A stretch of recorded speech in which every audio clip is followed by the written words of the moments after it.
We often use the phrase hands and hearts to distinguish between aspects of worship training. It can be a useful phrase. Hands might define aspects of practical training, like developing skills, understanding music theory, working on practical musicianship. Hearts might define aspects of spiritual training, like developing our devotional life, understanding the way of the Spirit, and learning to follow Him. The phrase hands and hearts comes from Psalm 78, where David was said to lead with both integrity of heart and skillful hands. Of course, David was leading a nation, not leading worship, but we know he was a worshipper, and so often this verse is pulled into the worship context and used to teach about worship. As I said, it can be a useful phrase, but it can also be unhelpful. I'll explain why. It is possible that rather than creating a unity between hands and heart, using this language actually creates a division between hands and heart. Often when people teach about using musical skill in worship, they'll say something at the end like, but remember, it's your heart that matters. And this creates a false dichotomy or a state of competition between our hands and our hearts. Inadvertently, we might create the impression that skilled musicians are somehow less spiritual, or that being spiritual is more important than being musical or skilled in music. But neither of these is true. It is true that being in tune with the Spirit is of great eternal worth. But if you wish to serve in a way that adds value to the worship team, you also need to develop your skill. It's not either or, it's both. And when we say it's the heart that matters most, we give permission to lazy musicians, those who struggle to practice, and those not particularly gifted in music to think, oh, well, that's okay. As long as I have the Spirit, I don't need to practice or learn anything more about music. That reaction displays a wrong heart and proves the point that someone with a good heart will want to work at being skilled with their hands. Now, there is always a risk that developing our skill can lead to confidence in the flesh, which in turn may lead to less dependence on God. And that is something we absolutely want to avoid. However, the truth is, the most useful musician to have in your congregation is one who is both disciplined in their spirit, so they can follow the Spirit wherever he's going, but also disciplined in their musical gift, so there's no barrier to them accomplishing whatever is required musically while following the Spirit.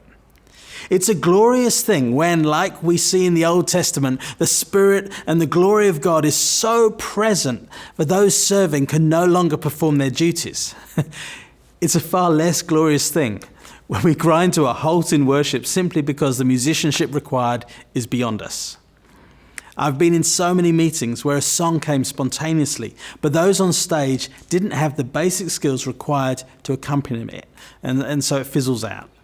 Or where someone was playing behind someone giving a prophetic word, or doing some ministry, but what they played felt so intrusive and disconnected to the moment. I don't know if we can take people into God's presence by playing the right thing, but I do know we can jar people out of His presence by playing the wrong thing. So we don't want to create a culture where it's either or, where some worship team members identify as hands people, really good at their instrument but not particularly spiritual, and where others identify as heart people who really love Jesus but only know 3 chords. We need a culture where both hands and hearts are valued equally. Psalm 33 verse 3 says, "Play skillfully with a shout of joy." I don't believe in being skilled for skill's sake, to impress others or draw attention to yourself. I firmly believe the reason to be skilled is to be the most useful musician you can be, particularly in the context of worship. If I can play any song in any key, transposing in my head or playing by ear, if I can hear someone sing a spontaneous song and quickly begin to play the chords that will best support them, if I can play sensitively during prophetic moments or ministry, if I can extemporize in a variety of genres, rhythms, and tempos, then I've still only done what was needed. That shouldn't be exceptional. That is what we should all aspire to be able to do. It is true that a skilled musician undisciplined in their spirit will struggle to follow where the Spirit is going. But it's equally true that a worshipper who's undisciplined in developing their skills as a musician is going to struggle to follow where the Spirit goes, simply because of the restrictions of their creative toolbox that limit their ability to play with creativity, refinement, nuance, and spontaneity. In the same way that an unclean heart can get in the way of the Spirit using us, so unskilled hands can be a hindrance to how much the Spirit can use us. And we want to be musicians who never get in the way of what the Spirit is doing, either because of unskilled hands or unclean hearts. So it's not about opposites. Don't be a hands person, don't be a heart person. These two need to be fully intertwined. We should regard them as two sides of the same coin, not opposites in competition with one another.